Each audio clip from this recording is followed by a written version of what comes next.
Paulo, te decía, ese informe recomienda, entre algunas cosas muy importantes, que en Nicaragua haya una reforma electoral que permita elecciones libres, transparentes, supervisadas y creíbles.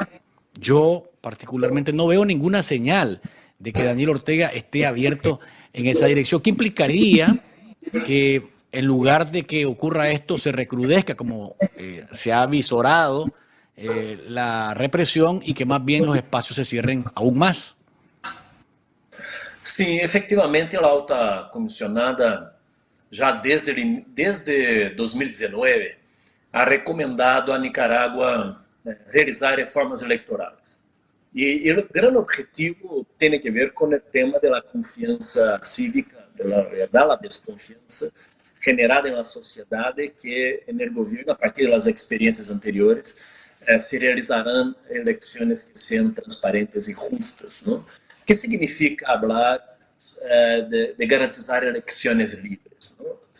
Poderíamos considerar que há ambiente de eleições livres quando a oposição tem que reduzir suas reuniões políticas, porque, afinal de contas, há muita intimidação e hostigamiento contra os líderes da oposição, quando simpatizantes da oposição são detenidos arbitrariamente e postos em liberdade em seguida, com uma nova prática de repressão, não?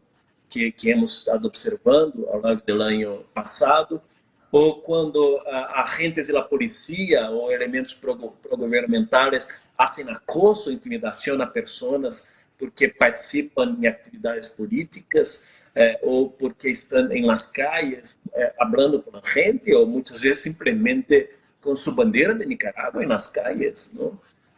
Isso é um ambiente efetivamente livre, ou quando pessoas pró-governo lançam pedras contra participantes de reuniões de los coletivos de las organizações de oposição, como ocorreu em Massaia, ou quando os periodistas são impedidos de realizar sua labor e seguem sofrendo muitas vezes, incluso às vezes, ameaças físicas, não, contra suas atividades, ou quando a polícia interrompe atividades onde as pessoas estão se reunindo para despejarlas do edifício, dos espaços onde estão reunidas, não? Ou quando, por exemplo, se a Assembleia Nacional aprova uma lei que cria uma norma abstrata, não? Que diz que as pessoas que se apresentam aos cargos eletivos que menoscabem a independência, a soberania ou a autodeterminação, ou seja, uma categoria totalmente genérica, aplaudam a imposição de sanções contra Nicarágua, não? Essas pessoas não poderão participar do processo eleitoral. Então, mira que os indícios que já se acumulam ao longo do ano passado e deste ano, estas imposições dessas restrições à liberdade, já são um pouco, não? Ou definitivamente incompatíveis com o que se pretende com uma ideia mínima, não? De um processo eleitoral onde se pode respeitar a efetiva participação política e a efetiva liberdade de expressão. Mas também é uma segunda dimensão da liberdade, de um processo eleitoral com liberdade, que é o tema das pessoas que estão, dos presos políticos, das pessoas que estão detenidas e que estariam impedidas de participar livremente do processo eleitoral. Ou mais allá das milhares de pessoas que vivem no exílio, que algumas delas que foram obrigadas a desplazar-se, a sair do país por persecuções ou intimidações que han sentido dentro de seu próprio país, como oferecer condições para que este contingente populacional crítico que não sente que dentro de seu próprio país tem as garantias de proteção, participe livremente dessas eleições. Estas não são perguntas ou são questões que têm qualquer tipo de objetivo de já caracterizar a priori de que estas condições para eleições livres não estarão dadas. Mas simplesmente é recordar que há todo um conjunto de temas pendentes há conjunto de práticas que todavía siguen vigentes dentro del país que no permiten caracterizar a la luz del día de hoy, a hoy por hoy, estas condiciones de elecciones efectivamente libres. Y un tercer aspecto tiene que ver con la independencia y la transparencia, porque uno de los grandes cuestionamientos que se han realizado a lo largo del tiempo tiene que ver con las instituciones que realizan y promueven las elecciones. ¿Cuál es la efectiva independencia de los órganos administrativos electorales, donde están eventualmente representados en su composición única y exclusivamente personas que son pró-gobierno, o sea, sin un mínimo de pluralidad en sus posiciones, y eso, por más que se realicen escrutinios internacionales o la presencia de misiones de observación, una reforma electoral que pueda alcanzar los elementos estructurales de la construcción de las condiciones de elecciones transparentes también tiene que pasar por una representación plural en las instancias electorales del país. Y tampoco hemos visto alguna disposición por parte del gobierno en abrirse de manera democrática la representación de personas que también sean más independientes o que no pertenezcan a su partido como miembros de esos órganos electorales. Entonces, hay dudas, hay cuestionamientos en todos estos elementos que aquí estamos discutindo, que tampoco pueden ser conclusivas en ese momento, porque las Naciones Unidas han llamado a Nicaragua a oferecer las garantías para estas elecciones libres y transparentes. Entendo que la oposición está organizándose para participar, creyente de que estos ambientes podrán modificarse y se realizar elecciones tales cuales están previstas en noviembre. Ojalá eso pueda pasar. O sea, nosotros tampoco debemos estar ya escépticos o también a desistir de participar de ese proceso electoral, yo creo.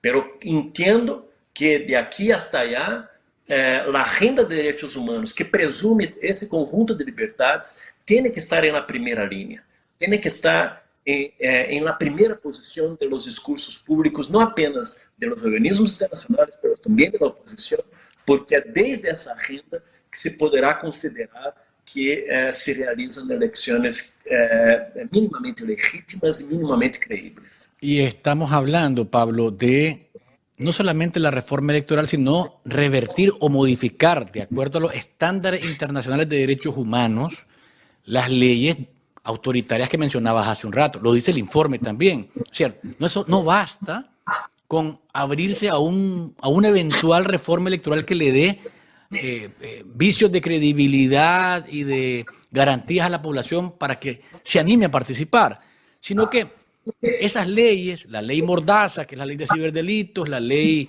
de agentes extranjeros, que es la ley Putin, que le decimos nosotros, la ley de traidores a la patria, la cadena perpetua, todo esto que se ha avanzado como un terrorismo de Estado, que fue el término que ocupaste vos hace un rato, para criminalizar la democracia, simplemente vuelva al estado en el que estaba antes y que el país entero pueda gozar de su libertad en los términos que establece la Constitución y los derechos humanos a nivel internacional. Y eso lo ligo con lo que te decía, que es la siguiente pregunta y con la que cerramos.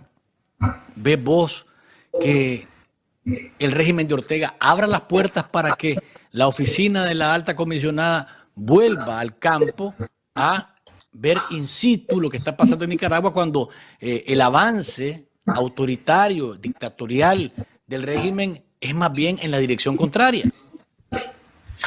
Exato. Hoy por hoy, Nicaragua vive estado repressivo, estado policial de excepção, com conjunto de leis autoritárias que intentam agora, nesta nova fase da repressão, legalizar os actos autoritários por meio de legislações que socavam no exercício dos direitos civis, mas também socavam no exercício dos direitos políticos, não?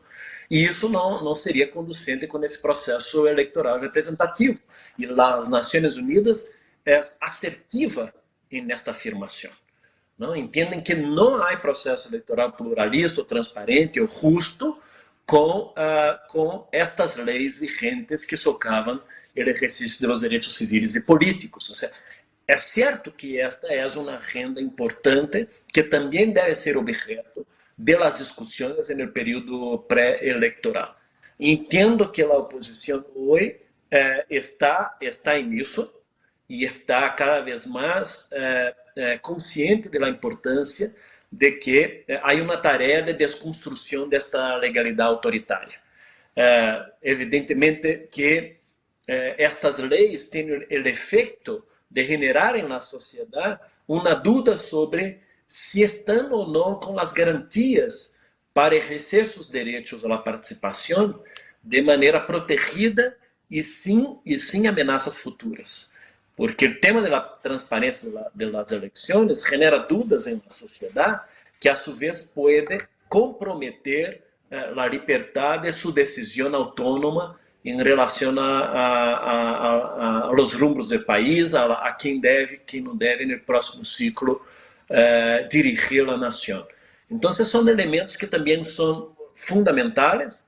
Talvez a Assembleia Nacional não vá revisar esta legislação antes das eleições, talvez sim, mas, bem, isso pode ser parte de um paquete que se articula com as reformas eleitorais. De alguma maneira, você está trazendo um tema crucial, ou seja, um processo eleitoral justo e transparente não se resume a elementos de reformas eleitorais formais, procedimentais. Não se trata única e exclusivamente de temas de procedimento eleitoral, mas se trata também de temas substantivos sobre as garantias ao exercício dos direitos civis e políticos. São estas duas agendas articuladas que poderão oferecer elementos para concluir-se ou não por a existência de um processo eleitoral representativo, transparente e justo.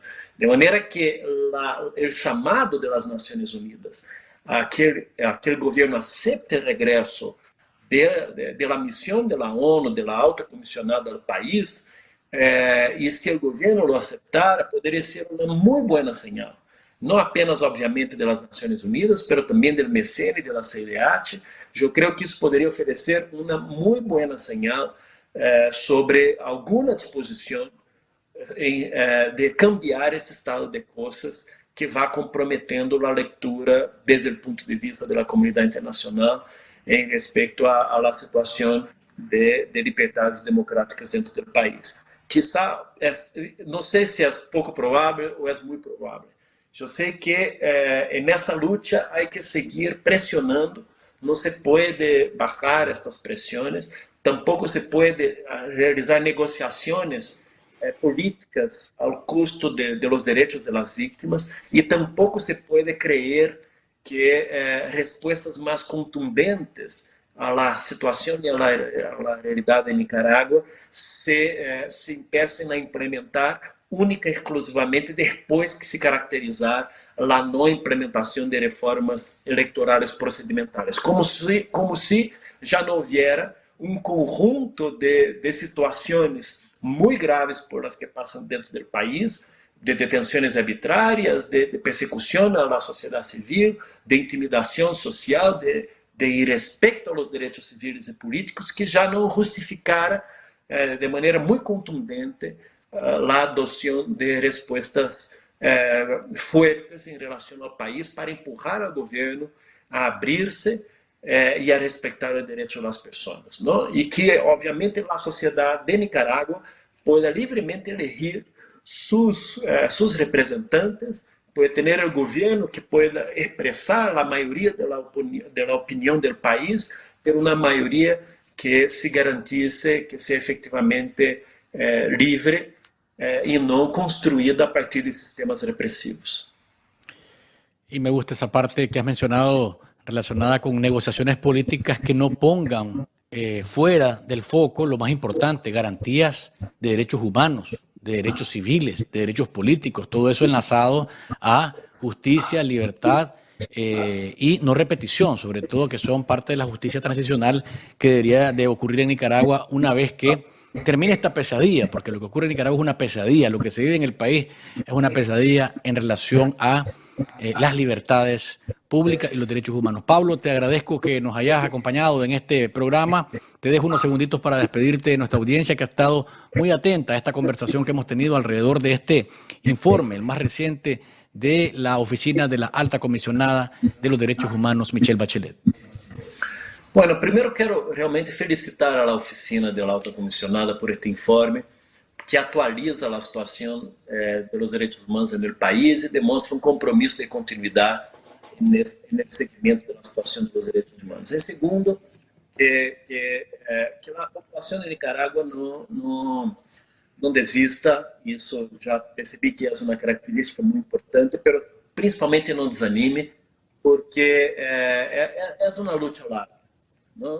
Instar um governo autoritário a respeitar suas obrigações internacionais em matéria de direitos humanos não é uma tarefa sencilla e é uma tarefa que requer bastante continuidade na capacidade de organização e de exigência aos direitos. Sepan que há gente na comunidade internacional observando, atenta, comprometida e que tem o compromisso de apoiar-les desde afuera para que vocês possam, quizá, muito rapidamente reencontrar-se com sua democracia e com suas liberdades e, uma vez mais, poner a Nicarágua em uma situação que seja compatível com o respeito aos direitos humanos de seu povo.